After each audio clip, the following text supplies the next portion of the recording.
আজকে দেশের চারদিকের অবস্থা দেখে অনেকে একটু আতঙ্কিত হচ্ছে, একটু উদ্বিগ্ন হচ্ছে।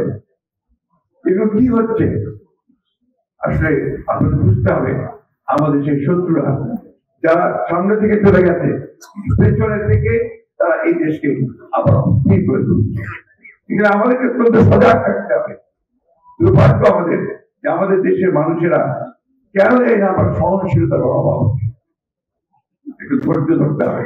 আজকে এই সরকারকে আমাদেরকে সহযোগিতা করতে হবে, কারণ এই সরকার ফেল করলে আমরা অভ্যুত্থান ফেল করে যাবে, বিপ্লব ফেল করে যাবে এবং আমরা আবার যে অন্ধকারে চলে যাবো।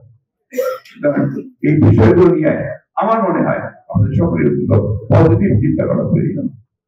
আমি বক্তব্য শেষ করবো, একটা বিষয় জরুরি বলে আমি এখানে বলতে চাই।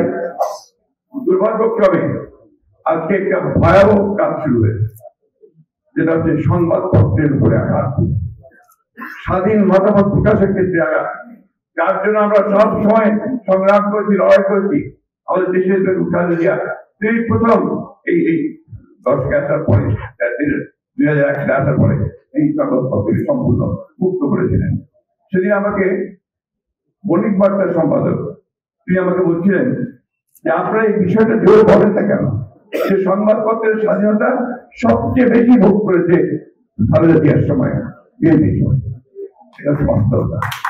আজকে যখন আমরা দেখছি কিছু সংখ্যক পথকারী, কিছু সংখ্যক উস্কানিদাতা তারা বিভিন্ন ভাবে এই সংবাদপত্রের স্বাধীনতাকে বিঘ্নিত করার চেষ্টা করছেন, ধ্বংস করার চেষ্টা করছেন, যেটা কোনো মতেই কোন সচেতন মানুষের, দেশপ্রেমিক মানুষের মেনে নেওয়া উচিত নয়। আমি অনুরোধ জানাবো সকল জনপ্রিয় করে এই ভয়াবহ আত্মহননের কাছ থেকে সরে আসেন এবং গণতন্ত্রকে প্রাতিষ্ঠানিক রূপ দেওয়ার জন্য সহযোগিতা করুন।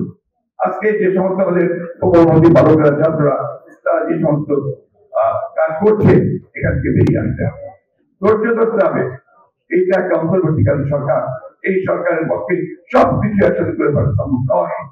আমাদেরকে ধৈর্য ধরতে হবে, যাতে করে আমরা একটা এই ন্যূনতম সংস্কারের পরে আমরা যেটা বলেছি কালকে আমাদের সভা করতে চাই, কেমন সভা করেছেন যে সংস্কার করতে হবে। আমরা সংস্কার বিরোধী নই, সংস্কার করেই আমরা নির্বাচনে যেতে চাই।